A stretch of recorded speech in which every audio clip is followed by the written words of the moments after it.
can align your bodies, you can talk in terms of chakras, you can talk in terms of whatever spiritual language you want to speak in. But the ultimate goal is to realize the energy field, the label-less, that which is beyond language, the presence which does not need a sound form to confirm its existence.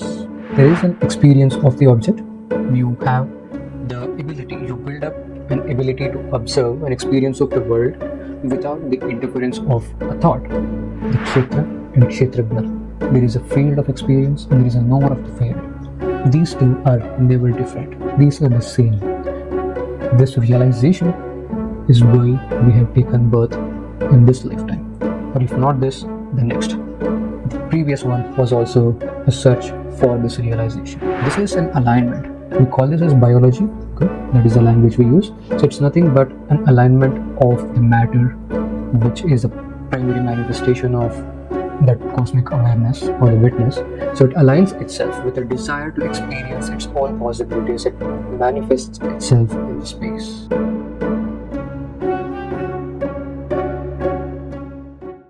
We will try to discover this cosmic witness which is present in all of us and it's everywhere.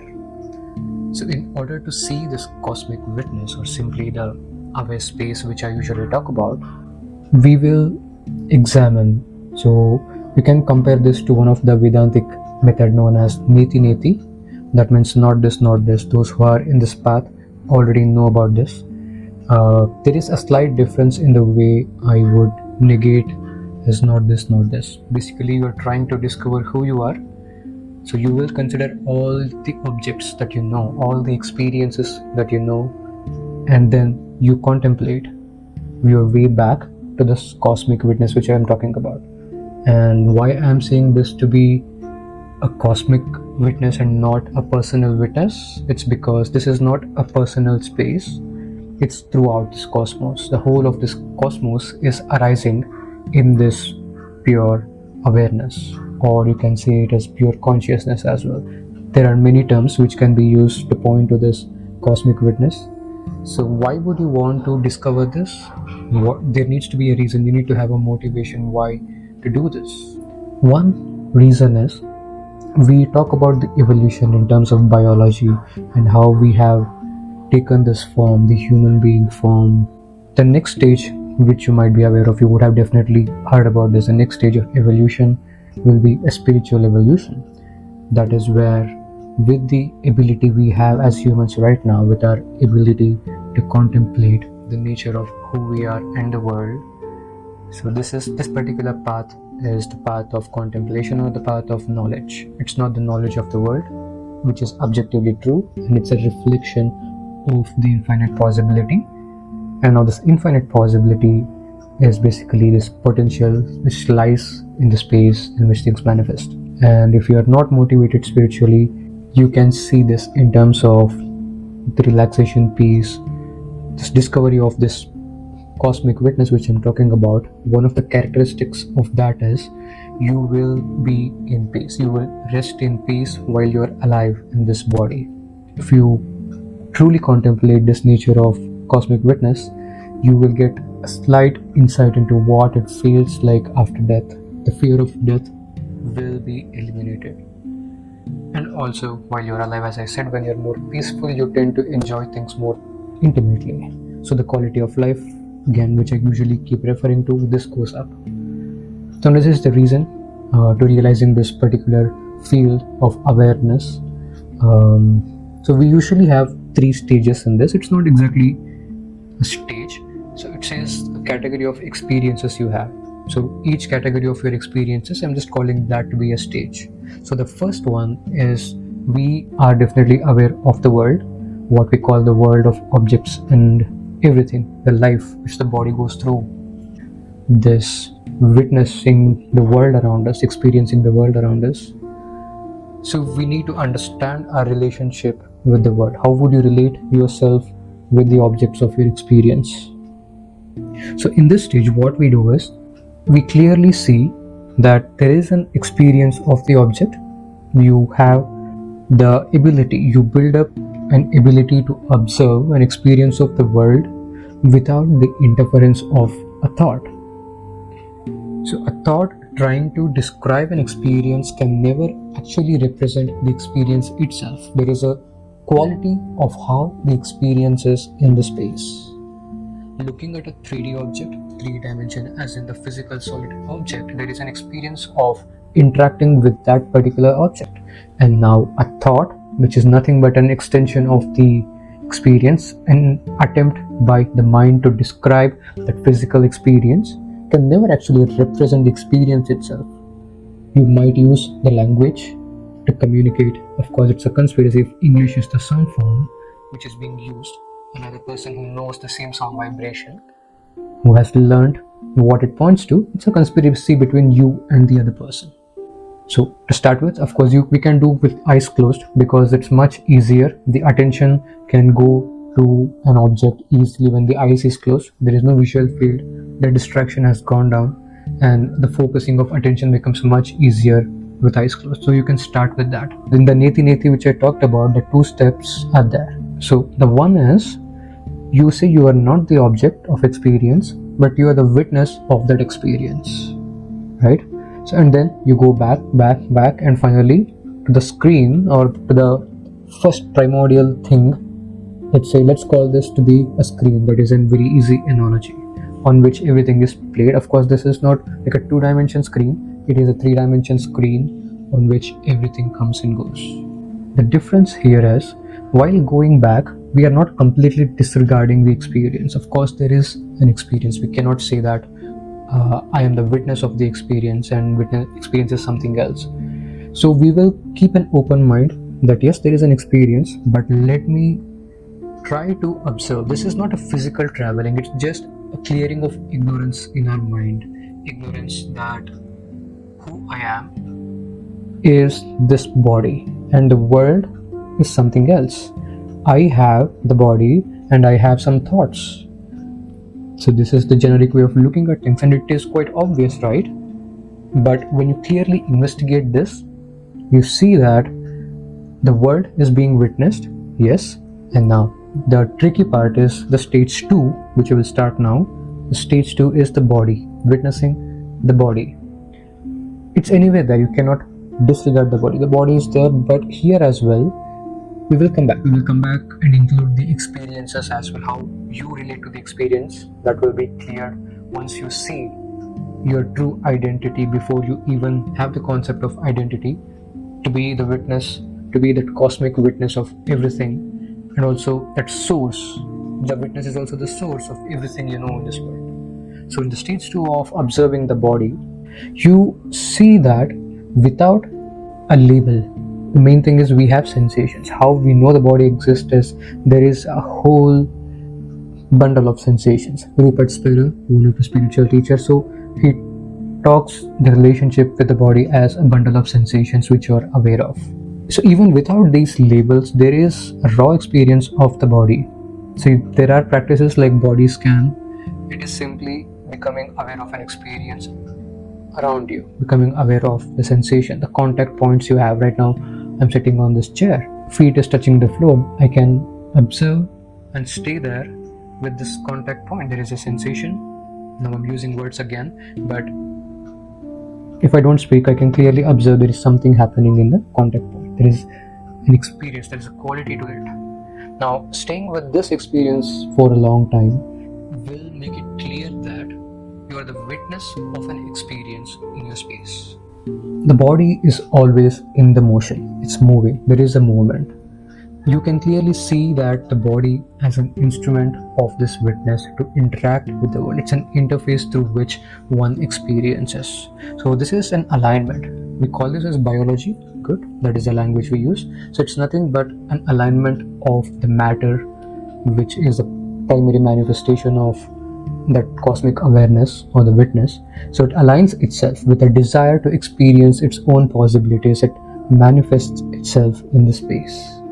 And over time, what we call the biological evolution is the forces coming together, the elements coming together and trying to sustain to make sure it has intimate and clear experience of the world.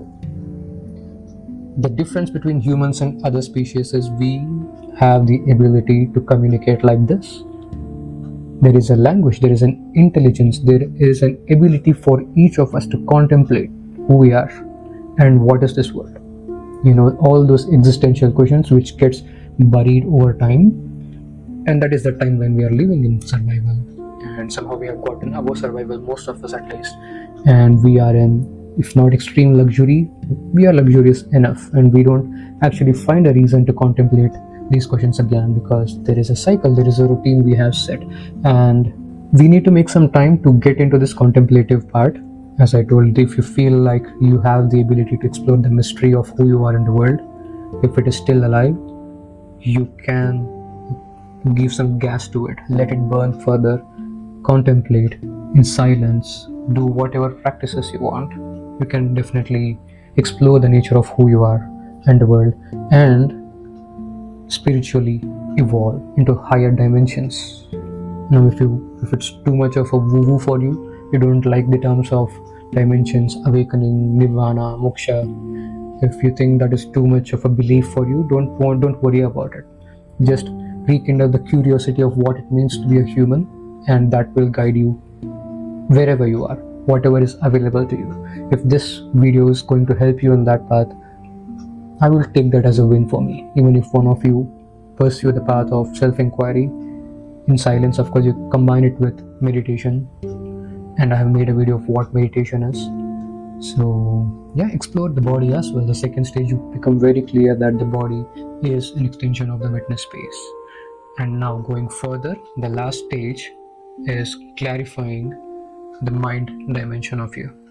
And the mind aspect of a human, when we say a mind, I will generally categorize it to be a thoughts. What we have is the internal voice we have, that is the thought. And then we also have the emotions, that is how we relate ourselves with this moment. Are we comfortable enough with this moment, or is there any resistance? So your emotion is a reflection of how comfortable you are with this moment. And then we have the Q and C ability. Q and C is ability to ask the question, which I was referring to in the previous stage, the ability to ask existential questions and comprehend, as in when we take the 5 sensory inputs, what is the meaning of this experience. Not exactly so deep philosophical. If we are not that philosophical, at least we tend to understand the basic experiences of the senses and enhance it, make it more pleasurable, make it more, aesthetically well. And the most important part of mind is the I am. So we know that we are here. This is what I call as metacognition. We know that we are here, and we usually use the term I or whatever language when you talk to yourself or with others. So you use the term I quite frequently. Now this I is the key. Now you don't have to say the term I as such. You just have to simply observe there is a sense of being here. Something is here. So when we try to verbalize it, the first thing we do is, whatever the sound form we have been taught, whatever the language we are comfortable in, we make use of that as a referential point to confirm the existence of something is here. Now, the body vibrates and confirms its existence with this I, me, nano, any language which you're comfortable in. So now this is the last part of mind. Now, in this stage of where you explore that you are the witness of all of this, there are various meditation practices, but the most simplest one is, which I share in my sessions, is the contemplation of I am. So you don't say anything. When I guide, of course I guide with the breathing. If the body is not relaxed already, some basic breathing techniques that would balance out the pranic, or when you talk in terms of oxygen, you can talk in terms of that as well. Whenever I'm guiding, it is open enough. The mind is also in sync with the body's rhythm. So you have the best stage set for contemplation of observing your environment. And while you are doing this, you can contemplate who is here and what is your relationship with the experience. So first thing, experience with the sound. If the eyes is closed, of course, when you get more comfortable, you go from just the 4 to 5 senses. That is, you open your eyes and you contemplate by observing the visually an object and how is it related to you. Without a thought, is there a separation? Of course, physically there is some gap, between you, the instrument, and the object of observation. There is some gap physically. Otherwise, you recognize the cosmic witness within you is the same in that object as well. Of course, there is unique form to it. And then you come back to the body. You are aware of the body. You spend more time there. Two things will be true at any given moment. There is always an awareness, the witness, and there is an experience.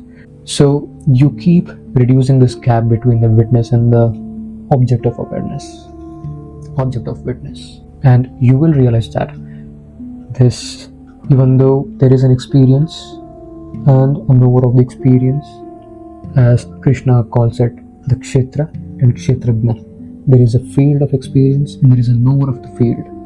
These two are never different. These are the same. This realization is why we have taken birth in this lifetime, or if not this, the next. The previous one was also a search for this realization. You might do yoga, you can align your bodies, you can talk in terms of chakras, you can talk in terms of whatever spiritual language you want to speak in. But the ultimate goal is to realize the energy field, the label-less, that which is beyond language, the presence which does not need a sound form to confirm its existence. It only needs it to communicate with someone on the other end, the listener. In order to communicate this essence, a language is needed. If not, you realize this cosmic witness.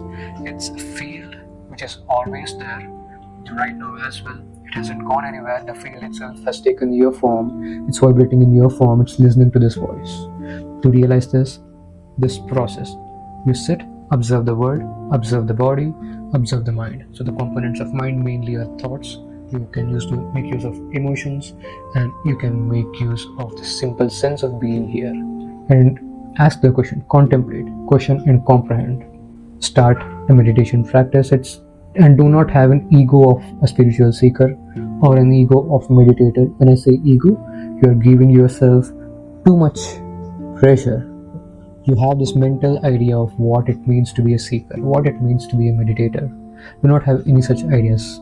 As I always say, and I will continue to say in the future videos as well, become curious. Curious as a kid and your attention span as an adult. Let these two combine and wake up. That is your birthright. The freedom is absolute freedom, not just freedom from the oppressors. Of course, that is first. Once we are able to survive better, that is first level of freedom. And if you seek the absolute freedom, it's available. The paths are there. You can go beyond the cycle of birth and death. You have the choice to come back if you want to, if you wish to.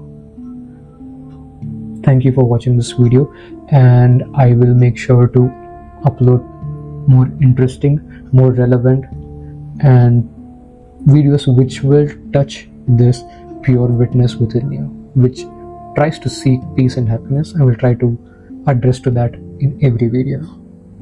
And yes, do like the video if it makes sense for you, if it is beneficial for you, and subscribe, of course, for the reasons I will be communicating about the more subtle, interesting, simpler, direct ways to awaken. Thank you.